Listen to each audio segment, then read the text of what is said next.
Welcome everybody. Hello. Welcome back to this channel. I am so excited again today to have you back for episode 2. I welcome you. You are invited. Hello. You are invited. This invitation, like I told you before, this invitation is for you and many more, just not plus one, for everyone. So don't forget, we're going to go through the umbrella today. And remember, this umbrella holds 3 components: to subscribe, comment, and share. Remember, those components go together. If you want to be able to get the alerts on here, sometimes you just never know. I might just all of a sudden just go live. So subscribe so you can get that alert on your phone so you won't miss out. I welcome you back. And remember, this channel, we're going to tackle a lot of things, y'all. We are taking this journey together. This is not just my journey, this is your journey as well. We're going to go down some avenues. We're going to go down some streets. We're going to some lanes, some broadways, highways, one way, and two ways. So come on, let's take this journey together and get started. I welcome you again. Thank you for tuning in with me at Saved by Grace. Let's talk about it with Latrice. The last episode, we talked about the mission, the vision, and the message. This one, we're going to talk about the why. The why. That's what we're going to tackle, the why. And I know a lot of us have that why. So that's what we're going to talk about today. Last episode, I told you what I stand for. Today, I am telling you and I am sharing with you why I stand at all. I'm going to give you all this time right now. We're going to go into a grace moment. I shared with y'all on the last episode that I will be sharing with y'all grace moments, stories out of my book, Out of Saved by Grace, A Journey of Survival, Healing, and Forgiveness. I encourage you to go get your copy on my website. This is the book. Please go get your copy. I have it in softback, hardback, and audio. Now, for those, I know our lives are really busy. For y'all that wants to listen to it on the go, you can do that. But I encourage you not just to get the audio. Get the hardback or the softback as well. You want to have this for a keepsake. And I will be giving out prizes. I have wrote codes, not printed codes, handwritten codes. I have wrote codes, dates, messages in here. So if you ordered your book off for Amazon, don't feel left out. When I have my book signing, and you are going to be invited to that event, just bring your book and I will put a code, I will put a message, a date, a number, or something in there, because that's how I'll be drawn. You never know what this book going to be worth. So I encourage you, go get this book. This book is just not a read. You have resources in this book. You have a legacy that you can leave to your children, your grandchildren, your great grandchildren. You have curriculums in here. You have exercises in this book. I encourage you to go get this book, share with others. This is a journey, not only my journey, but your journey as well. You're going to be able to relate in some type of way in this book. Just stay on this journey with me. I have so much and so many other things to uncover through this journey. Now, this episode is not a polished episode. This is not a polished episode. It is a purposeful episode. This channel is real talk, real recovery, and real grace. That's what you will be receiving from this channel. I'm going to give you an insert out of my book at this moment. We're going to go into a grace moment. You can display the picture now.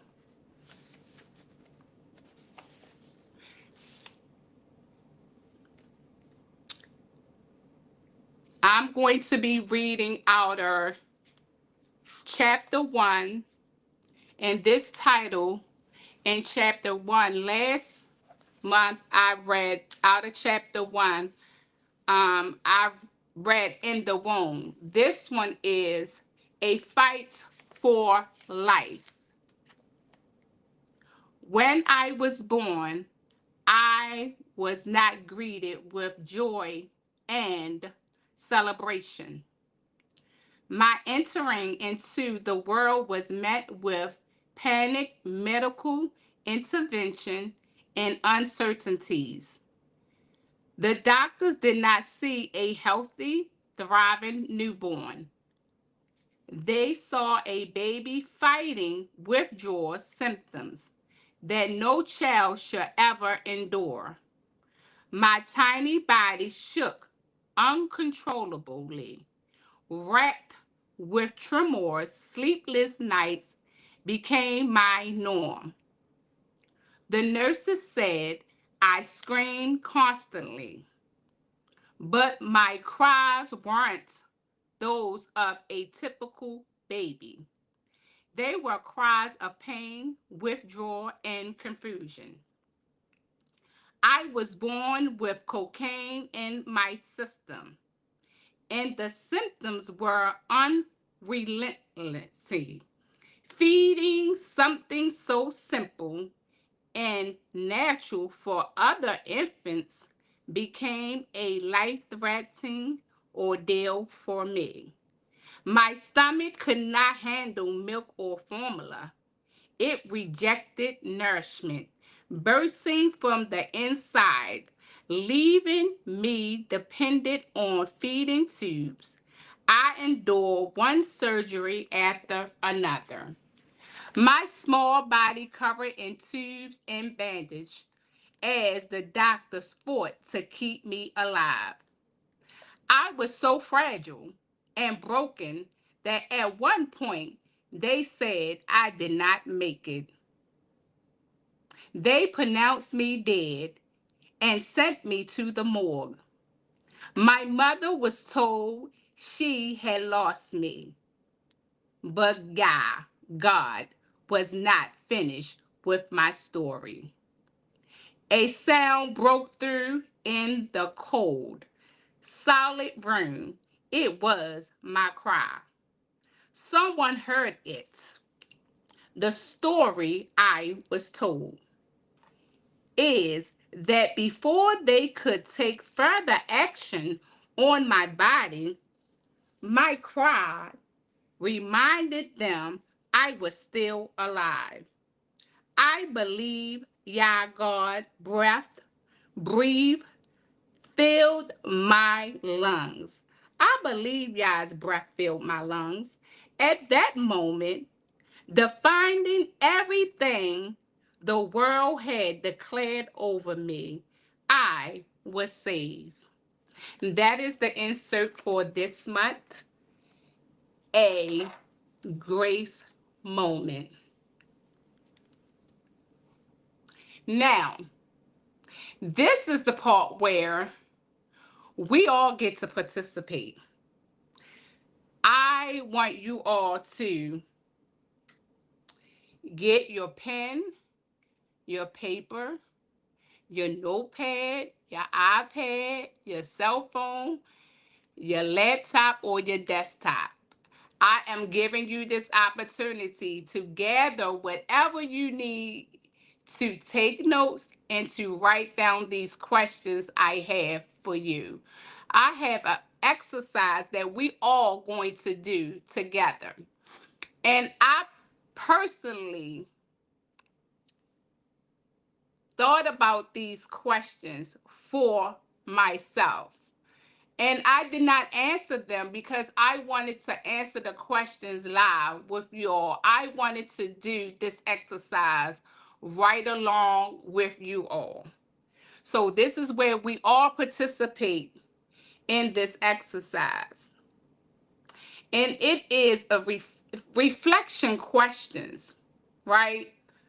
Um, it's going to penetrate us. It's going to penetrate us. It's going to penetrate us mentally, physically, verbally. And we're going to be releasing together. I told y'all before, this journey is just not my journey. It's your journey as well. So we're going to do this exercise together. So I encourage you to get your pen, paper, laptop, phone, desktop, iPad, whatever you need to do. And if you're driving, I know some people may be driving or can't do it right now, but mentally take a note and come back and do the exercise. Answer the questions in your head. If you have to mentally take the notes, mentally answer the questions. And before we get started, I'm going to give you 2 minutes to answer the question. It's going to be a clock that comes, but not right now. I'll let you know. It's going to be a time clock that's going to appear on the screen. And that time clock, you're going to have 2 minutes. 1 minute for each question. I only have 2 questions, y'all. We are built with many systems, right? And we can't tackle all of them because each system have different components, right? And each one, we're going to break it down. It ain't going to come overnight, but we're going to take this journey together. So we're going to deal with 2 questions today. And I'm excited about this exercise. I hope you are too. So grab your paper and your pen. And before we go into the questions that I have for you all, I found something today that I wrote years ago. I was in my late 20s. The very first church that I became a member to in my middle in 20s, maybe going into my 30s.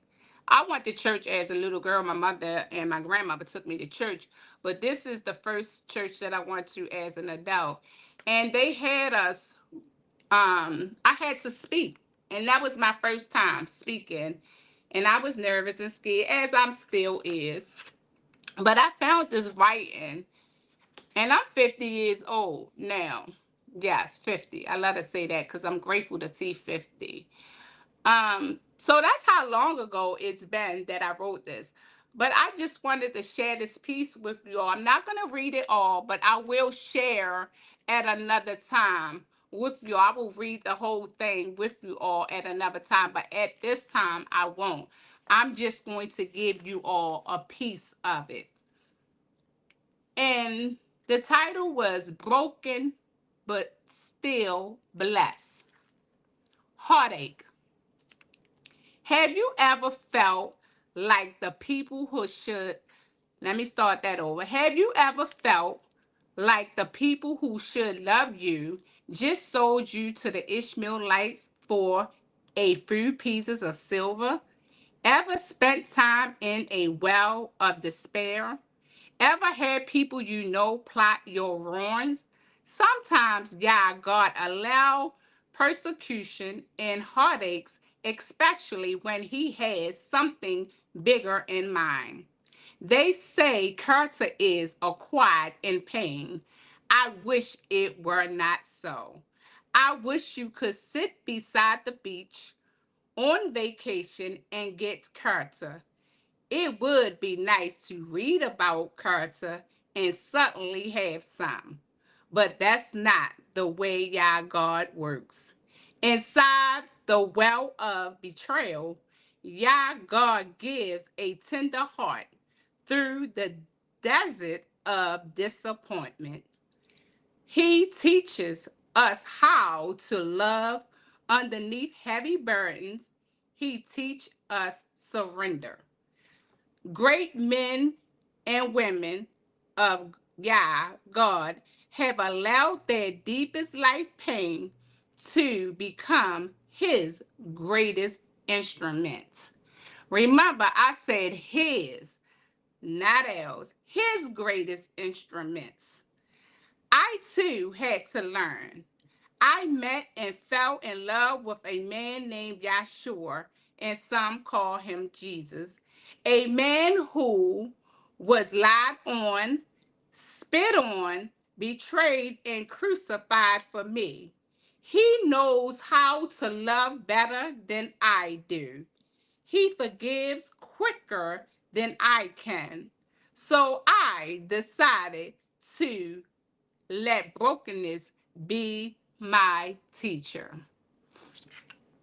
I had to share that with y'all. I'm going to stop right there, but I will come back and share the rest. Is so much more. And that was over. I'm 50, so that was like when I was in my 20s. So now we're going to, I didn't give y'all the questions up front before I start reading because I knew if I did that, y'all would not be paying attention to the reading. So now I'm going to give you the questions. So I hope you are prepared because I gave you enough time to get mental prepared and physical prepared to take these notes and these questions. So the first question, and you will see it pop up on the screen. But before I do that, I'm going to repeat the first question twice. And then I'm going to repeat the second one twice. And then the clock will appear. So the first question is, what have you survived that no one clapped for? What have you survived that no one clapped for? It's on the screen. I repeat this twice, but it's displayed to you on the screen. The second question is, what pain are you still carrying quietly?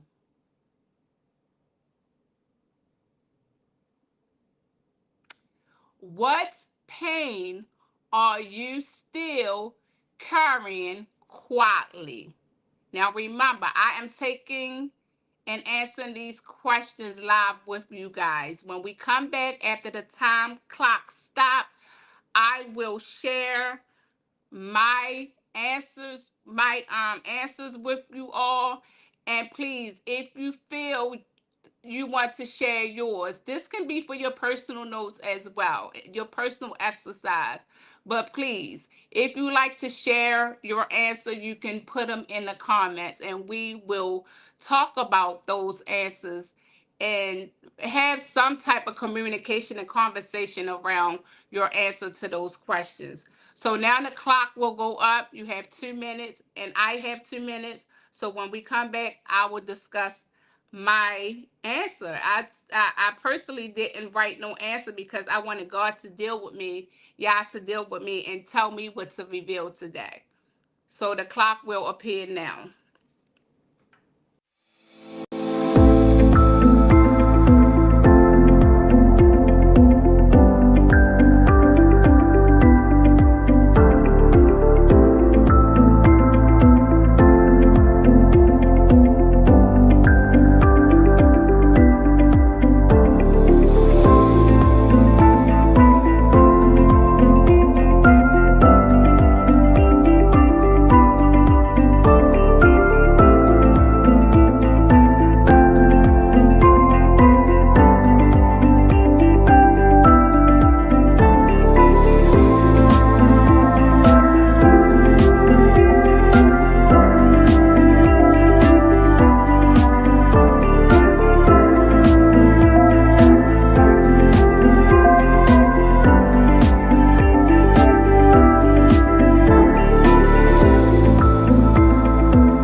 Welcome back. I hope you all did participate in this exercise. You all mentally thought about the question that I asked. Physically, you wrote it down. Now I want y'all to verbally say it out. And when you verbally say it out, you are releasing it. Because a lot of times we hold things in, we don't talk about it, we don't share it, and you're in prison in your mind. You are in prison. Sometimes we have to take our own key and unlock our own prison doors to be released and release the trauma. And we only dealing with two.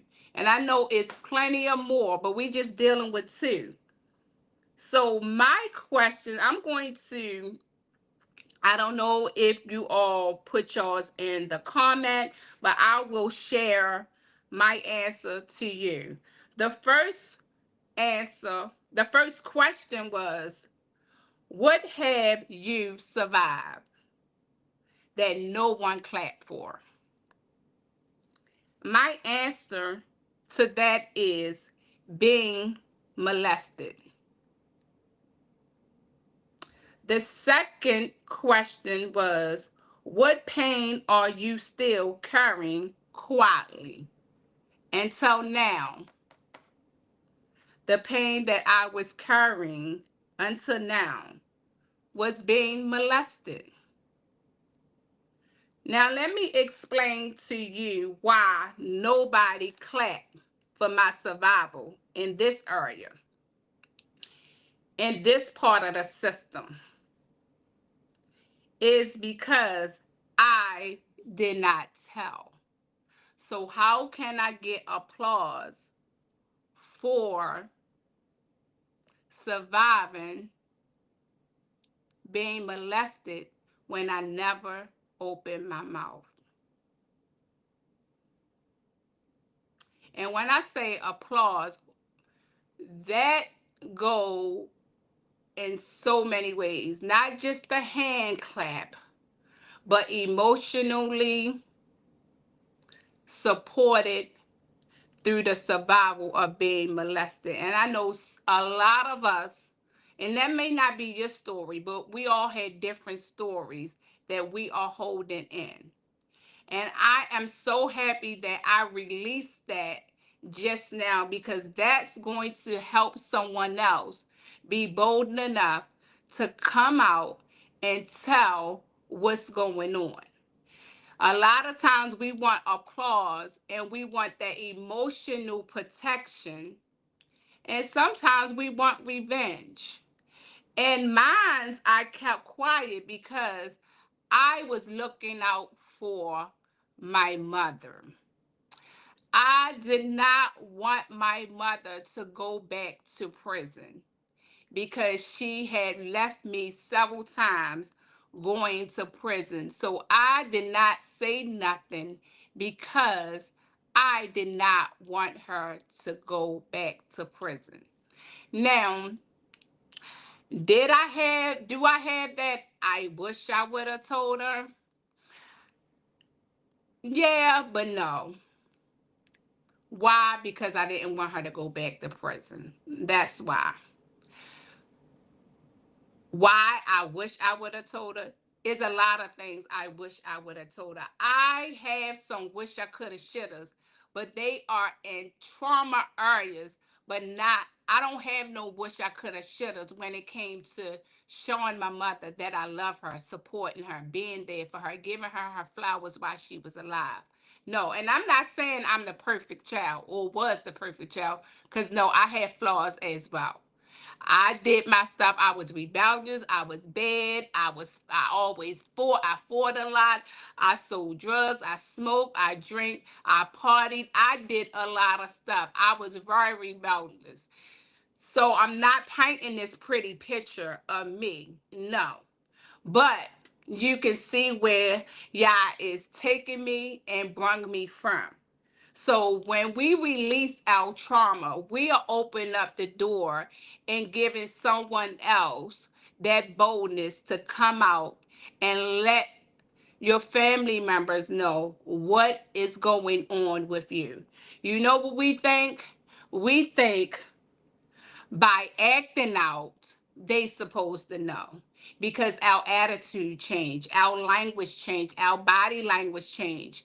We act out on smoking, drinking, party, fussing, and being angry and mad. And we think that we supposed to get this emotional protection, and they supposed to applaud for us in so many ways, hand not just clapping your hands, but applauding. They can applaud for the pain that we are carrying in silence.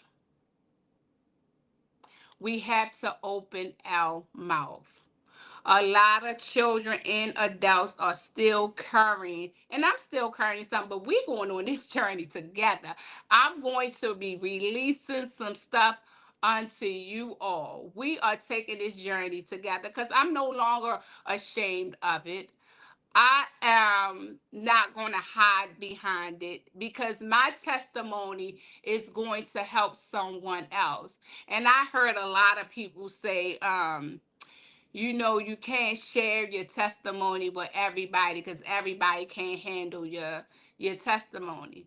Well, for those who can't handle it, you know what they say, if you can't stand the heat, then you're going to have to depart from the kitchen, because I don't think that's true. That's the problem now. We was always raised up, what go on in my house stay in my house, and what goes on in my house needs to come out of my house. That's what's wrong with us now. That's why we're still carrying all these traumas as an adult, and that's why it affect our relationships. And I'm not just talking about the opposite sex relationship, I'm talking about relationships in general.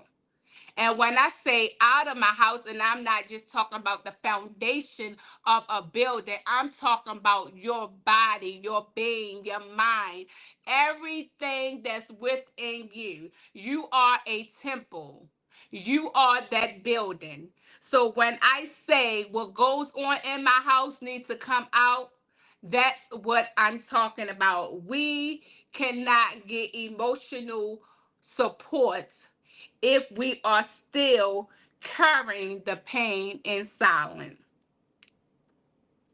Now, we're going to cover being born into trauma, parental exposure, instability, and broken foundation. You can put that image up now. Childhood environment that shapes survival mode. I wanted this image up there and displayed, and I know it's not a man figure in there, but I wanted to display it because if you never live in this environment or dealt with these situations, you don't know how it feels. You don't know what it looked like. You don't know the experience of it. And the reason I displayed it up there because I wanted you all to see the environment that some kids are dealing with, some adults are dealing with, then and now. Now, that image, my household was a nuisance house. Now, that image wasn't my household.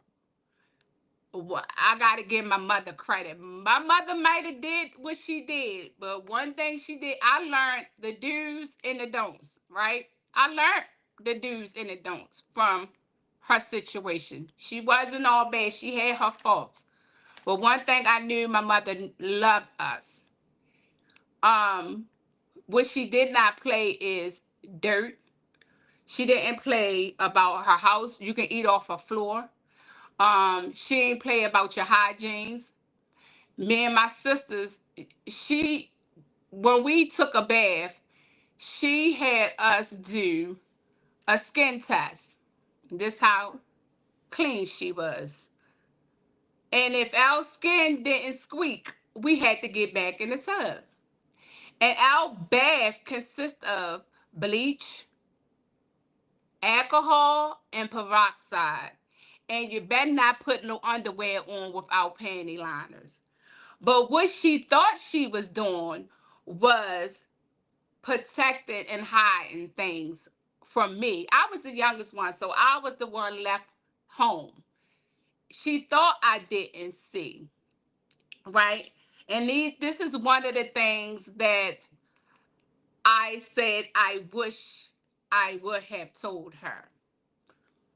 So the company she kept, I knew when they was coming over. I knew what time it was. She thought I didn't know, but I knew. I saw behind those closed doors. And y'all know I do quotes by saying, I see you. Because it's a lot of reasons why I put I see you for so many, on so many different levels, so many different components. She thought she was hiding it from me by closing her door, but she didn't. I knew when her company came what time it was. So that environment is somebody else's environment. It mine wasn't like the picture, but I saw the activities that went down in there.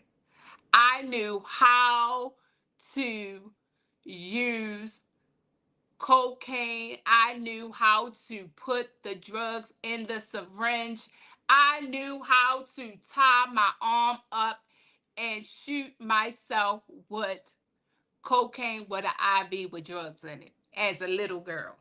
I knew. She don't know I know that. This is one of the things I wish I would have told her. I saw it. She thought I did. She thought she was protecting me. So this is why I showed this image. And I want that image to stay up there. You know, I did not realize a door was my trauma to maybe a couple of years ago. I took a peer class and learned about trauma, which triggers, right? And we all got some triggers that we don't even know that's our trigger. We are dealing with so many different traumas, we don't even know what trigger our traumas, right? Somebody could say something to you, do something to you. They can move a certain way. They can talk a certain way. Their tone can be a certain way. It can be a trigger for you. It can be somebody not putting a roll of toilet tissue on in the bathroom when the toilet paper run out. I didn't realize that was a trigger for me because one time I got stuck and I needed some tissue. And I'm yelling and yelling, saying, please, somebody bring me a roll of tissue.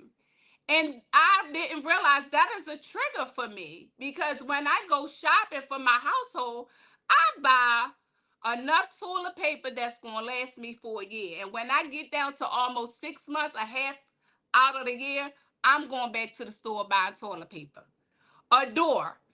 I couldn't figure out for the life of me why I can't stand doors. I had to realize that doors was a trigger for me. Now, I have to have a front door, I have to have a back door. But those who know me and been in my house, I don't have no doors in my house. When you come over here, you get no privacy. I have no doors. When you got to go to the bathroom, I'll go in the other room, but I have no bathroom door. I don't like doors. Doors is a trigger for me. And I had to learn why I didn't like doors. So you cannot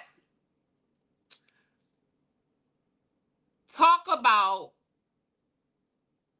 things are small and little when it comes to somebody having a big problem problem with something, because what's small to you is big for them.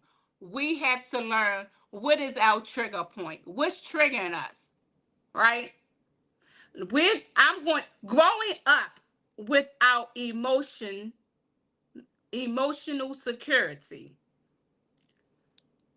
I learned that too. I had emotions, but I put them aside. Now, my mother didn't ask for this. I just did it because I knew it was a need. I was there for my mother emotionally, physically, and financially because she needed me. She didn't ask me, but what I saw and heard, I put my feelings aside. Now, I was rebellious. She knew that. But a lot of my emotions, I sucked it up and I put it aside to attend to my mother emotions. Learning how to function while hurting.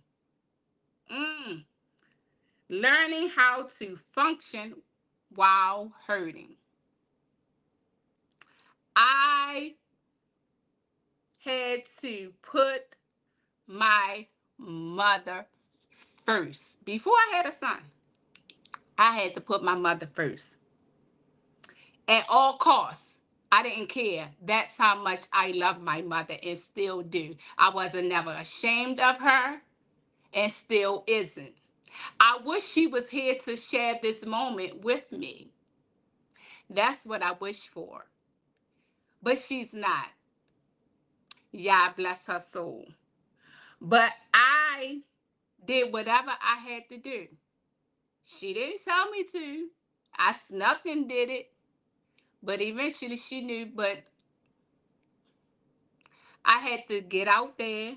And this was a choice that I made. I was young. I started off young.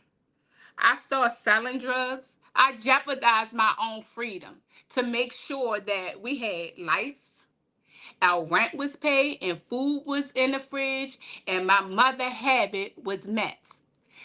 I could not stand to see my mother withdrawn, and y'all know it's called ill, sick. To see her cry, throw up, and in pain due to her not having narcotics, I did what I had to do to provide her narcotics because she was happy when she had it. Now, did I know any better? No, I just knew I wanted my mother to be happy. And she fought. She fought. She wanted that for herself. But it's an addiction, it's a disease, and it is a leech. It sucks all the blood out of an individual. It takes, it steals, and it destroys. Being strong too early. I had to survive the pain I endured from with my eyes, my ears, and my body. And abusive relationship. I'm going to talk about that too. And the individual not going to like it, but if I can talk about my mom, I can talk about y'all made, listen, you made this my testimony, and I am not being ashamed about it anymore. I'm speaking up. It's so many women out there are in abusive relationships. It's men out there that's in abusive relationships. So being strong too early, I had to take on mental abuse, physical abuse, words that were spoken over me and to me. Trauma does not start when we remember. It starts when we were formed. When we were formed. Survival taught me and you how to live, not how to rest. We, you and I, me and you, normalized pain because it was familiar. I'm going to read that again. You and I, me and you, normalized pain because it was normal. We thought it was normal.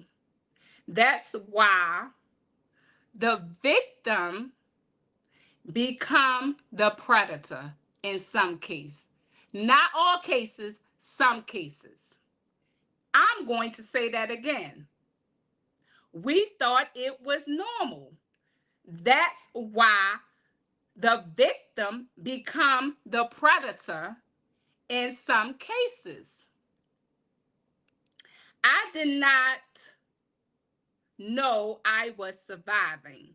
I thought that was just life. I thought it was normal. The cost of survival.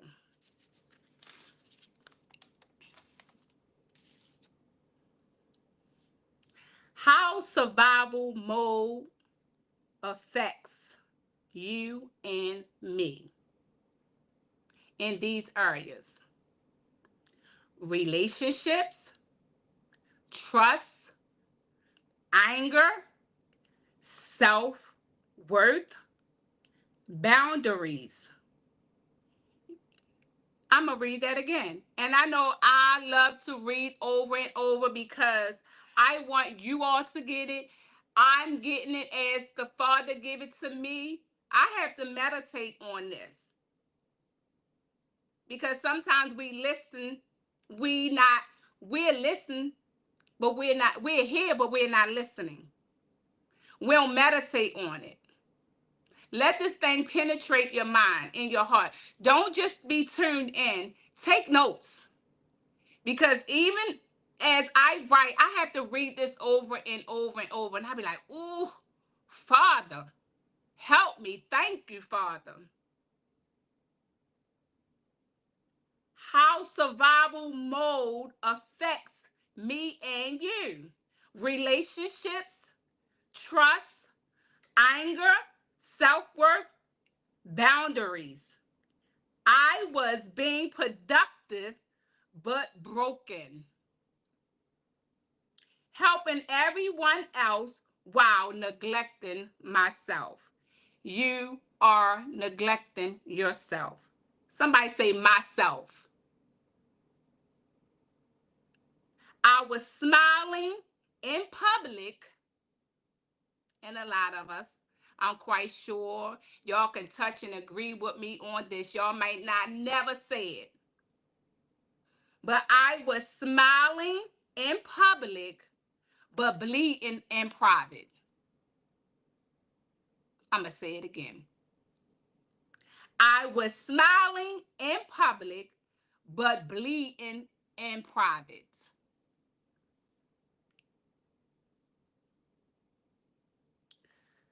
Survival kept me alive, but it also kept me stuck. Strength without healing turns into exhaustion. Exhaustion. You're going to be exhausted. You cannot pour from an empty cup, but we try anyway. We've been wearing many hats. And women, we ain't the only ones that wear hats. Men wear hats too. They have many hats as well. We got to give credit to men too, because they don't get the recognition that they deserve as well. You have single fathers out here. You have great fathers out here. This ain't a bash man episode or YouTube. I'm speaking on all walks of life, all situations, all systems we're going to be covering. I told y'all we're going to go up some avenues: broadways, lanes, and streets, highways and byways, one ways and two ways. We're going. I was not healed. I was high functioning. I was not healed. I was high functioning. And we had plenty of people are high functioning. Mm-hmm. High functioning addiction, drug addiction, alcoholism, sex addiction, lying, jealous, envy, whatever, however you want to name it. We got high functioning folks out here. We all been high functioning. We ain't healed. We high functioning. And healing don't come overnight. And you'll hear me say this in my, I'm coming down to that.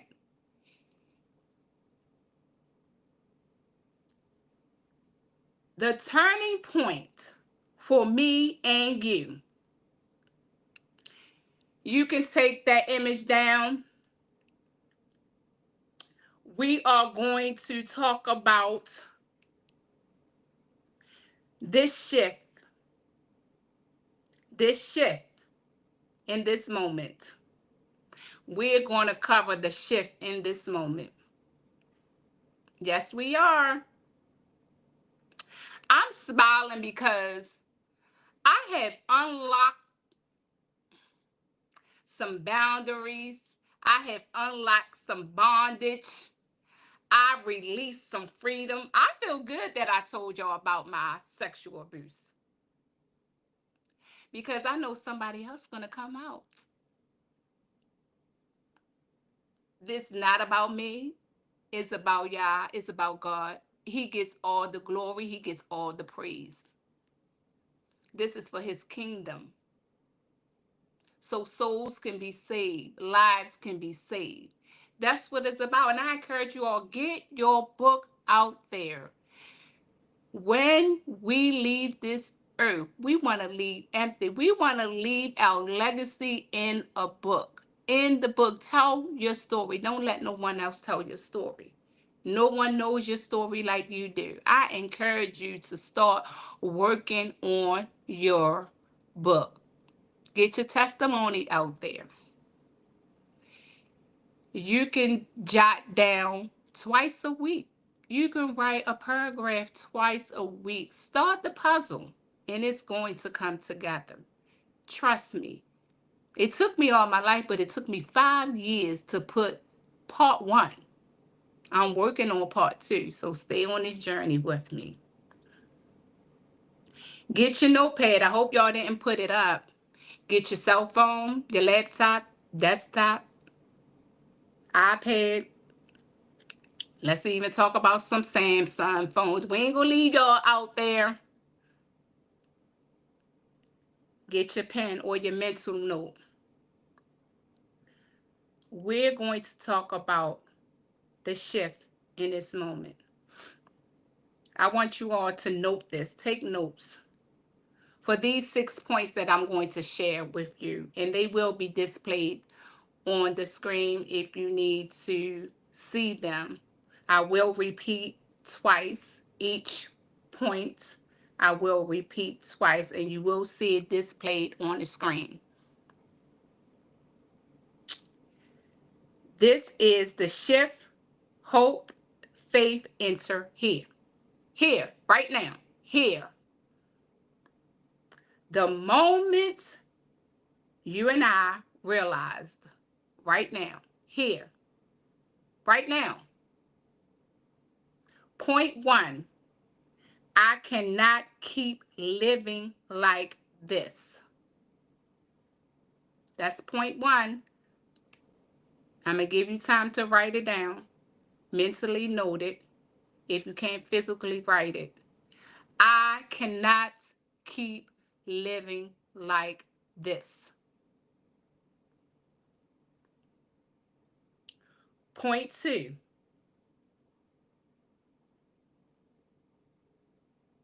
something has to change. Something has to change.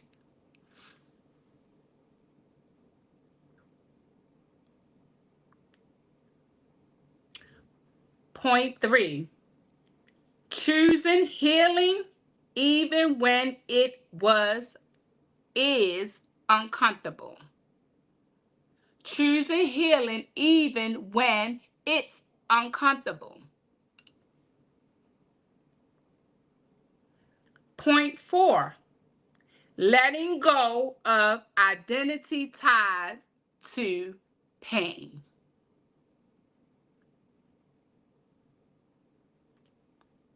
Letting go of identities tied to pain.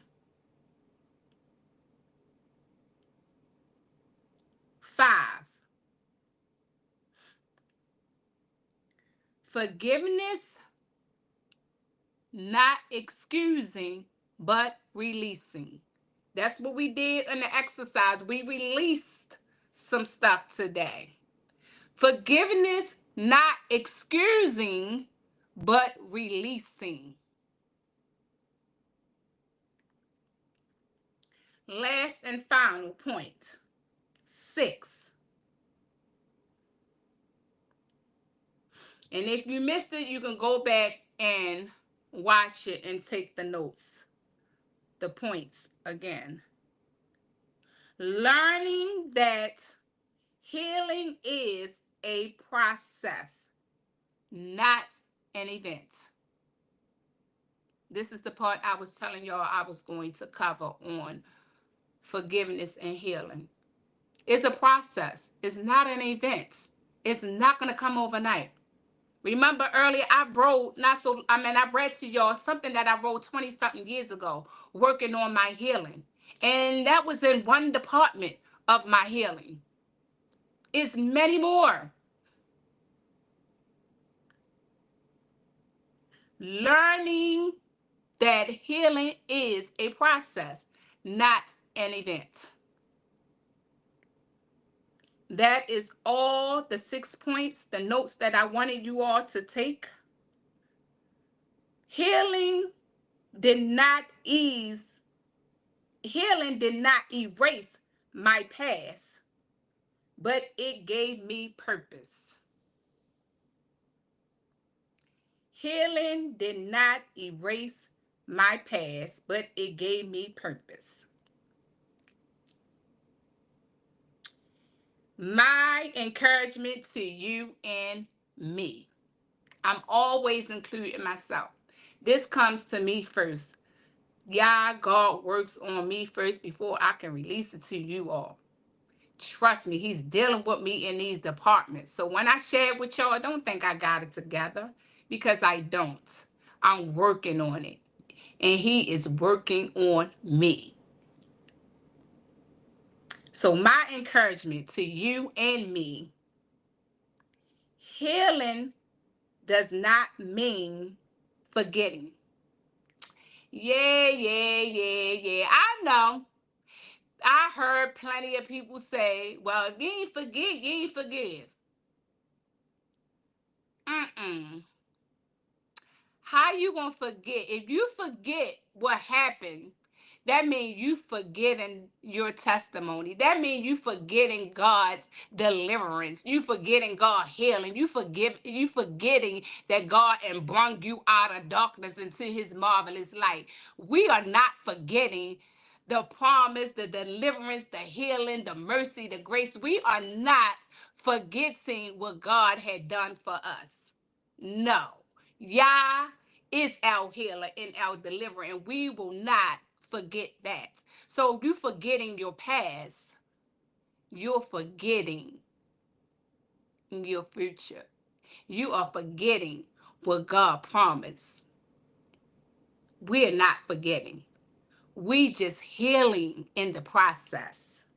Healing means, hey, this one right here, I think I need y'all to note this one. And I post this too. I'm going to post this one.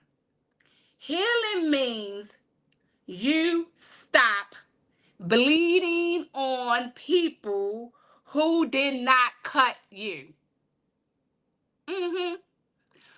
Healing means you stop bleeding on people who did not cut you. We all had done that. I know I did. We take it out on people that had nothing to do with it. nothing to do with our trauma through relationships. And like I said, when I say relationships, I'm not just talking about the opposite sex. Relationship, period. It can be your childrenship, your grandchildrenship, your mothership, fathership, friendship, girlship, religionship, whatever. Your spiritualship, it can partnership. It can be your co-workership. It can be on any ship. We are bleeding on people that did not cut us.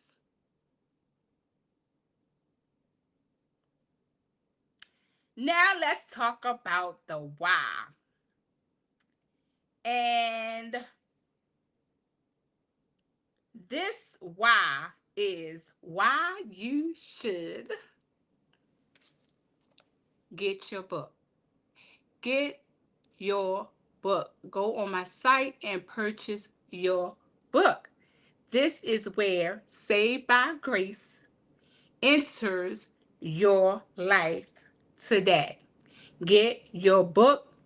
Continue to join me on this platform and let's continue to talk about it. The why.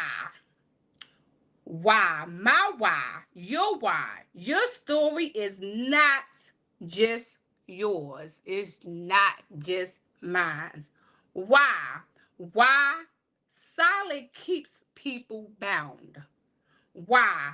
Why? Sharing create permission to and for others to heal. That's why. Sharing create permission for others to heal. Saved by Grace became a testimony, not just a book. This is not just a read. And I said it early, it's just not a read. This book can be somebody's lifeline. I encourage you to go get your book. Why this podcast exists: real talk, real grace, and real recovery. I charge you today. I charge you with this invitation. Y'all know what charges mean, right? All right, this is a commercial break. Y'all know I have sinus. Commercial break. I'm cleaning my nostrils. I charge you. I charge you. I charge you with this invitation. And y'all know what charges mean. I know I do. I got enough evidence to charge you with. So I'm charging you with an invitation. If you want to, you can note this. You are not broken. You are becoming. Your pain is not your identity. Healing is available. Grace still covers you. Grace still cover you. Now I have another charge for you all. I charge you to reflect this week on what am I still surviving instead of healing. That's you. What are you still surviving instead of healing?